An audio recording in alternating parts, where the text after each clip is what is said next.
SST विकिपीडियामध्ये आपल्या सर्वांचं हार्दिक स्वागत। हा आहे एसएसटी विकिपीडिया। मित्रांनो, मी सहाय्यक शिक्षक श्री दत्तात्रय पांढरे, समाजशास्त्र विषय। आज आपण इयत्ता 11वी मधील जो टॉपिक पाहणार आहोत त्या टॉपिकचं नाव आहे सामाजिक भूमिका। सामाजिक भूमिकेलाच इंग्लिश मध्ये सोशल रोल असे म्हटलं जातं।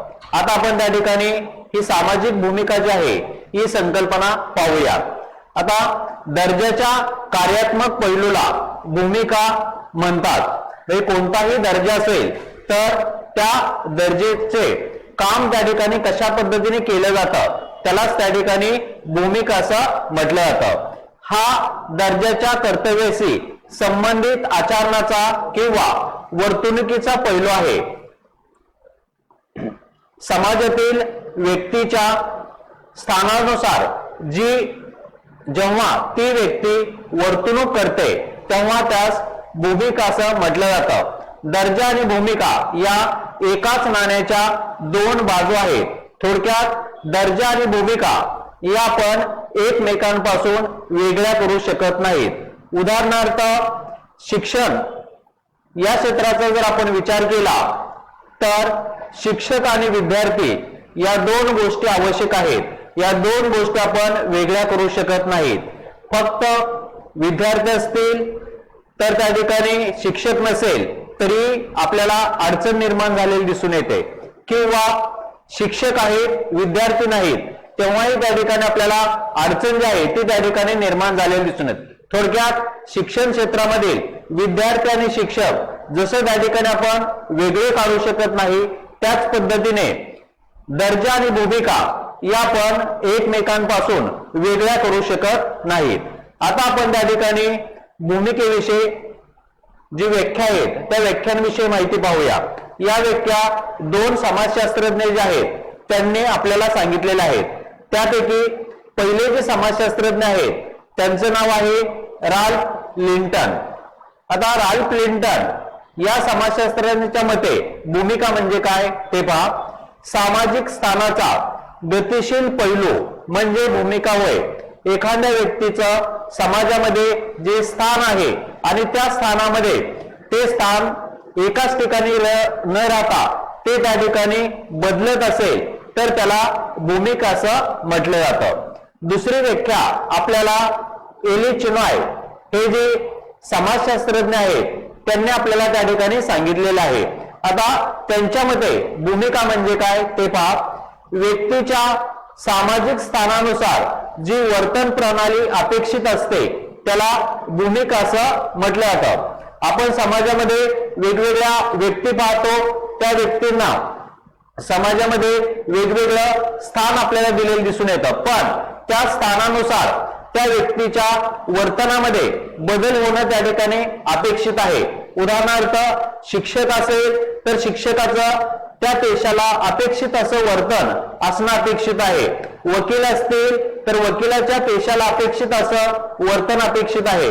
डॉक्टर असेल तर डॉक्टरच्या पेशेला अपेक्षित असं त्या व्यक्तीचं वर्तन असायला हवं।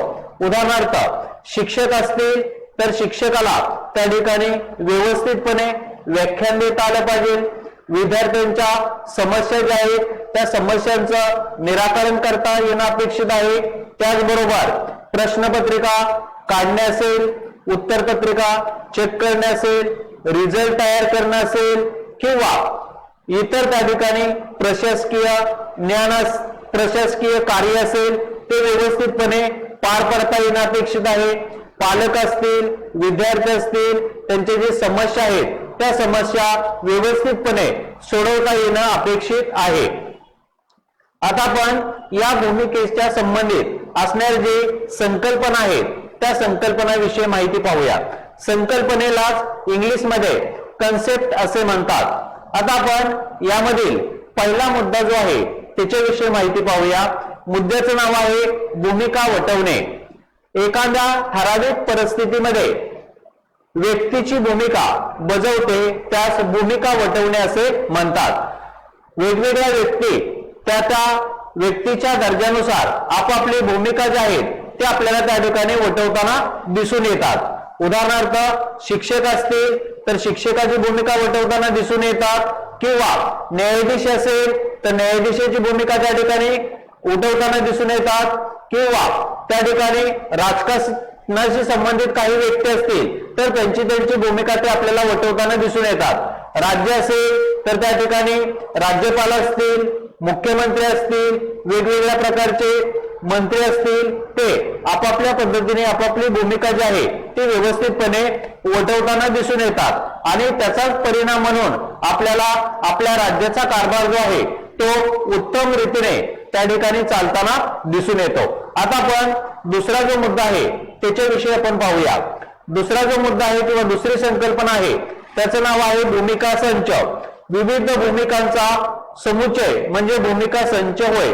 थोडक्यात अनेक भूमिकांना जेव्हा आपण एकत्रित करतो तेव्हा त्याला भूमिका संच असं म्हणतो। आपण त्या ठिकाणी पाहतो की वेगवेगळे कलाकार असतील तर ते अनेक प्रकारच्या भूमिका आपल्याला त्या ठिकाणी बजावताना दिसून येतात आणि त्या सर्वांचं एकत्रीकरण म्हणजेच भूमिका संच होय। आता या ठिकाणी आपण उदाहरण पाहूया। एखाद्या विद्यापीठातील प्राध्यापक हे वेगवेगळ्या प्रकारचे काम आपल्याला करताना दिसून येतात। त्यामध्ये शिकवणे असेल, संशोधन असेल, सल्लागार असेल, प्रशासन असेल, प्रशासक असेल किंवा त्या ठिकाणी परीक्षक असेल, अशा प्रकारच्या अनेक भूमिका ते त्या ठिकाणी आपल्याला बजावताना दिसून येतात। कारण प्राध्यापक हे एक काम करत नाही तर त्याला वेगवेगळ्या परिस्थितीनुसार तशा प्रकारची अनेक कामं जी आहे ते आपल्याला करावी लागतात। कोणताही प्राध्यापक असेल तर तो विद्यार्थ्यांना चांगल्या प्रकारचं अध्यापन आपल्याला त्या ठिकाणी करताना दिसून येतो। त्याच्याशिवाय त्याला तो उत्तम प्रकारचं संशोधन त्या ठिकाणी करतो। आपल्या संशोधनाचा जे त्या ठिकाणी माहिती आहे ते विद्यार्थ्यांपर्यंत त्या ठिकाणी पोहोचवण्याचं कार्य जे आहे ते प्राध्यापकाच्या माध्यमातून आपल्याला केलेलं दिसून येतं। त्याच्याशिवाय तो त्या ठिकाणी सल्लागार म्हणून देखील कार्य करतो, विद्यार्थ्यांना सल्ला देतो, आपले त्या ठिकाणी सहकारी असतील त्यांना सल्ला देतो किंवा गरज पडल्यास जे वरिष्ठ व्यक्ती आहेत त्यांना देखील त्या ठिकाणी सल्ला देण्याचं काम जे आहे ते आपल्याला करताना दिसून येतं। त्याच्याशिवाय प्रशासन म्हणून त्या ठिकाणी चांगल्या पद्धतीचं काम जो आहे तो आपल्याला करताना दिसून येतो। त्याच्याशिवाय परीक्षक म्हणून उत्तम प्रकारचं परीक्षकाचं कार्य देखील त्या ठिकाणी आपल्याला करतो। त्यामध्ये प्रश्नपत्रिका काढणे असेल, उत्तरपत्रिका तपासणे असतील, रिझल्ट त्या ठिकाणी तयार करणे असेल, विद्यार्थ्याचं उत्तमात उत्तम त्या ठिकाणी मूल्यमापन जे आहे ते त्या ठिकाणी आपल्याला ज्याला आपण वस्तुनिष्ठ मूल्यमापन म्हणतो ते वस्तुनिष्ठ मूल्यमापन देखील त्या ठिकाणी प्राध्यापक जे आहेत ते आपल्याला करताना दिसून येतात। आता आपण त्या ठिकाणी तिसरा मुद्दा पाहूया किंवा तिसरी संकल्पना ज्याचं नाव आहे भूमिका तणाव। आता भूमिका तणावाविषयी पहा। एखादी भूमिका निभावताना अपेक्षित वर्तनाची पूर्तता करताना येणाऱ्या अडचणीमुळे निर्माण होणारा ताण म्हणजे भूमिका ताण होय। एखादी व्यक्ती जेव्हा त्या ठिकाणी एखादी भूमिका पार पाडत असते आणि ती भूमिका पार पाडत असताना तिला अनेक अडचणींना सामोरे जावे लागते, परंतु या अडचणी व्यवस्थितपणे एखादी व्यक्ती जर हाताळू शकत नसेल तर त्यावेळेस त्या ठिकाणी त्या व्यक्तीला आपल्याला त्या ठिकाणी ताण आलेला दिसून येतो। उदाहरणार्थ डॉक्टर असतील, एखादं ऑपरेशन चालू असेल आणि ते ऑपरेशनची प्रक्रिया व्यवस्थितपणे पूर्ण होत नसेल तरी देखील त्या ठिकाणी ते डॉक्टर जे आहेत ते आपल्याला त्या ठिकाणी तणावामध्ये असलेले दिसून येतात। किंवा आपण जर त्या ठिकाणी शिक्षकाचा विचार केला की शिक्षक चांगल्या पद्धतीचं अध्यापन करत असेल परंतु जर त्या ठिकाणी त्याचं आउटपुट रिझल्ट जर त्या ठिकाणी व्यवस्थितपणे येत नसेल तरी सुद्धा त्या ठिकाणी शिक्षक जे आहेत ते आपल्याला तणावामध्ये असलेले दिसून येतात। आता आपण त्या ठिकाणी चौथी संकल्पना पाहूया जिचं नाव आहे भूमिका संघर्ष। आता आपण भूमिका संघर्ष म्हणजे काय ते पाहूया। विशिष्ट परिस्थितीमध्ये व्यक्तीकडून अपेक्षित दोन किंवा अधिक भूमिकेच्या विसंगतीमुळे भूमिका संघर्ष निर्माण होतो। आपण त्या ठिकाणी पाहतो की एक व्यक्ती अनेक प्रकारच्या भूमिका ज्या आहेत त्या अनेक प्रकारच्या भूमिका पार पाडत असते आणि या भूमिका पार पाडत असताना त्या व्यक्तीला दोन्ही भूमिका ते उत्कृष्ट पद्धतीने पार पाडत नाही। त्यावेळेस त्या ठिकाणी भूमिकेचा संघर्ष आपल्याला निर्माण झालेला दिसून येतो.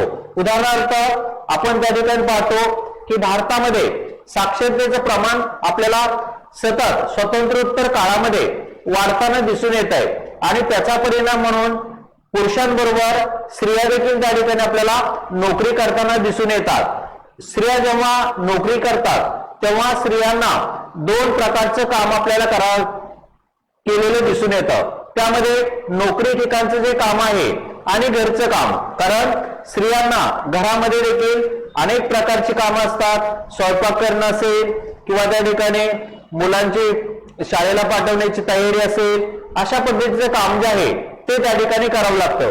नोकरीच्या ठिकाणी वेळेवरती जाणं, समजा एखादी शिक्षिका असेल तर त्या ठिकाणी वेगवेगळ्या वर्गामध्ये अध्यापन करणं, विद्यार्थ्यांच्या समस्या सोडवणं, पालकांच्या समस्या सोडवणं, अशा अनेक समस्या ज्या आहेत ते त्या ठिकाणी सोडवावे लागतात आणि त्याचा परिणाम म्हणून त्या ठिकाणी त्यांच्यामध्ये आपल्याला भूमिका संघर्ष जो आहे तो आपल्याला निर्माण झालेला दिसून येत. कारण एकाच वेळेस त्या ठिकाणी त्यांना दुहेरी भूमिका त्या ठिकाणी पार पाडावी लागते किंवा एकाच वेळेस त्या ठिकाणी अनेक भूमिका ज्या आहेत त्या अनेक व्यक्तींना पार पाडाव्या लागतात. उदाहरणार्थ विद्यापीठामध्ये शिकवणारे जे प्राध्यापक असतील किंवा कॉलेजमध्ये शिकवणारे प्राध्यापक असतील तर त्यामध्ये सुद्धा आपल्याला हाच प्रकार जो आहे तो असलेला दिसून येतो. कारण प्राध्यापकांना फक्त शिकवणे हे काम नसतं, तर शिकवणे असतील, विद्यार्थ्यांना त्या ठिकाणी सल्ला देणे असेल, विद्यार्थ्यांच्या समस्या जाणून घेणे असेल, त्या समस्यांचं निराकरण करण्याचं काम त्या ठिकाणी, त्याचबरोबर एखाद्या प्रश्नाचं उत्तर कशा पद्धतीने त्या ठिकाणी लिहायला हवे, त्या प्रश्नाचे उत्तर लिहिताना त्याची प्रस्तावना कशी लिहायला हवी, त्या प्रश्नाच्या त्या ठिकाणी उत्तरामध्ये संकल्पना चित्राचा वापर त्या ठिकाणी कशा प्रकारे करायला हवा, प्रत्येक मुद्दा जो आहे त्या मुद्द्याचं स्पष्टीकरण कशा पद्धतीने करायला हवं, त्याचा त्या ठिकाणी समारोप कशा पद्धतीने करायला हवा, या गोष्टी त्या ठिकाणी स्पष्ट कराव्या लागतात. त्याचबरोबर जेव्हा विद्यार्थ्यांची त्या ठिकाणी परीक्षा घेतली जाते, परीक्षा घेतल्यानंतर उत्तरपत्रिका चेक केल्यानंतर प्रत्येक विद्यार्थ्यांना उत्तरपत्रिका दिल्या जातात. त्यांची कोणकोणत्या ठिकाणी त्यांना उत्तर लिहिताना अडचणी आल्या किंवा त्या ठिकाणी कोणता मुद्दा त्या ठिकाणी समजला नाही ते प्राध्यापक व्यवस्थितपणे त्या ठिकाणी त्यांना समजून सांगतात. त्या विद्यार्थ्यांच्या गुणवत्तेमध्ये सतत आपल्याला त्या ठिकाणी वाढ जी आहे ते वाढ त्या ठिकाणी करताना दिसून येतात. त्याच्याशिवाय त्या ठिकाणी जे पालक येतात त्या पालकांना त्या ठिकाणी आपल्याला मार्गदर्शन करताना दिसून येतात. इतर आपले जे सहकारी असतील त्यांना वेगवेगळ्या प्रकारच्या अडचणी येतात, त्यांना मार्गदर्शन करतात. सांस्कृतिक कार्यक्रम असतील तर त्या सांस्कृतिक कार्यक्रमाचं नियोजन असेल तर नियोजन त्या ठिकाणी आपल्याला करताना दिसून येतात. त्याच्याशिवाय परीक्षेचं नियोजन असेल, मूल्यमापन असेल, हे काम जे आहे ते व्यवस्थितपणे त्या ठिकाणी पार पाडताना दिसून येतात. परंतु त्यावेळेस त्या ठिकाणी त्यांना अनेक भूमिका पार पाडल्यामुळे त्यांना थकवा येतो, ते त्या ठिकाणी आपल्याला ताणतणावामध्ये असलेले दिसून येतात. आता आपण त्या ठिकाणी पाचवी जी संकल्पना आहे त्या पाचव्या संकल्पनेविषयी माहिती पाहूया, ज्याचं नाव आहे भूमिका निर्गमन. आता पहा, या भूमिका निर्गमन विषय हेलन रोज हे जे समाजशास्त्रज्ञ आहेत त्यांनी त्या ठिकाणी ही भूमिका आपल्याला सांगितलेलं आहे किंवा भूमिकेचं स्पष्टीकरण आपल्याला सांगितले आहे.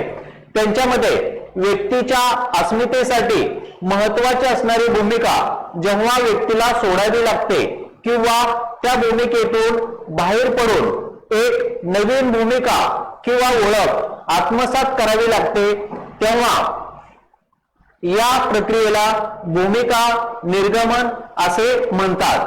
कारण एखादी व्यक्ती वेगवेगळ्या प्रकारच्या भूमिका पार पाडत असते आणि त्या भूमिकेचं त्या व्यक्तीला सुदृढ असं ज्ञान असतं, व्यापक पद्धतीचं आपल्याला ज्ञान असलेलं दिसून येतो. परंतु कधी कधी एखाद्या व्यक्तीला त्या भूमिकेतून बाहेर पडावे लागतं आणि त्या व्यक्तीला दुसरी भूमिका जी आहे या दुसऱ्या भूमिकेचा स्वीकार त्या ठिकाणी करावा लागतो.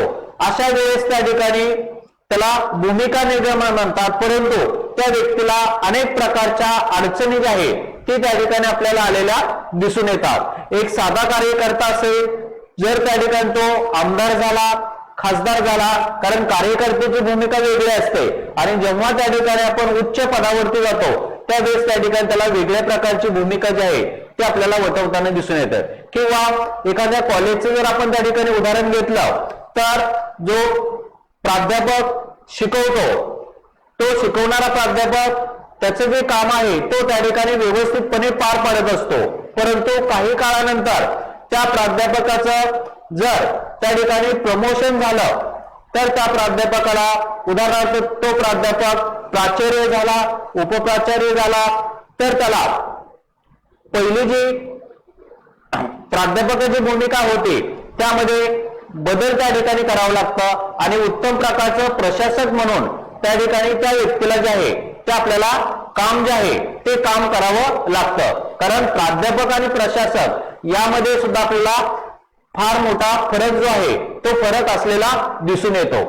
अशा प्रकारे आज आपण भूमिका संच हा जो इयत्ता 11वी मधील समाजशास्त्र या विषयातील मुद्दा जो आहे याची त्या ठिकाणी माहिती घेतली. या माहितीमध्ये एकूण 5 मुद्दे जे आहेत या 5 मुद्द्यांची माहिती आपण पाहिली. आजच्या व्हिडिओमध्ये एवढंच. धन्यवाद.